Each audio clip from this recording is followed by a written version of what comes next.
Hello, my name's Connor, and I have a problem. Even though I'm Asian, I am still terrible at table tennis.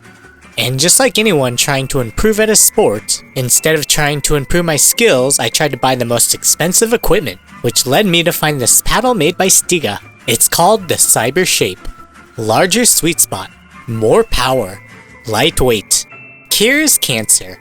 But there's actually one problem. The Cyber Shape costs 219 euros. And if we do a quick Google search, we can find the total cost in yen being god damn it. So, since the yen fucking sucks right now, I'm going to use my non-engineering skills to 3D print a paddle. I'll be using Fusion 360 and a reference picture to model the paddle. And make sure to specify what kind of paddle, or Google might give you a different search result. Alongside modeling the blade, I had to model the handles. Next, I'll bring this into my slicer where I can get a little more creative. Since I'll be printing this with plastic, the highest chance of failure is where the blade meets the handle. So I gave the outer walls a thickness of 5 layers, and I gave it an infill of 20% with a honeycomb pattern. I chose a honeycomb pattern based off the Wilson Airless basketball design. Those guys are a lot smarter than I am.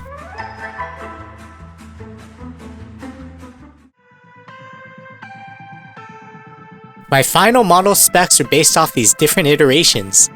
The first iteration was one outer wall layer at 20%. This proved to be too weak and flexible. The next was an enclosed design with a thickness of 4mm. From this design, I learned I had to improve on the point of failure.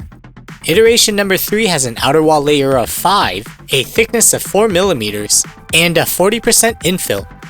I realized 4mm was too thin because this paddle was too flexible. Next, I tried a thickness of 5mm with an infill of 30%. Even though this was stiffer, it was still too flexible. And this was my final model, an outer wall layer of 5, a thickness of 5mm, and a 20% infill. I tried bending it and it seemed fine, so I pretty much just went with it. And then I printed the 2 handles in the most professional colors possible.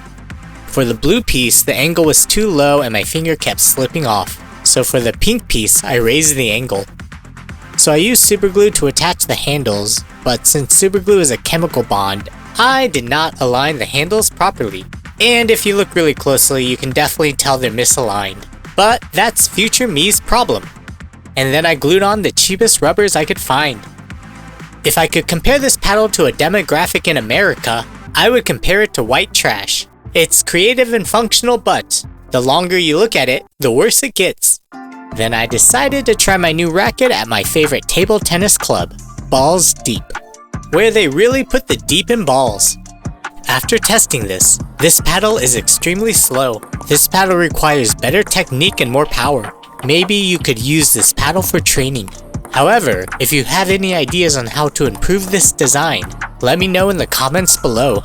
What I learned from this project is it's my skills and not the paddle.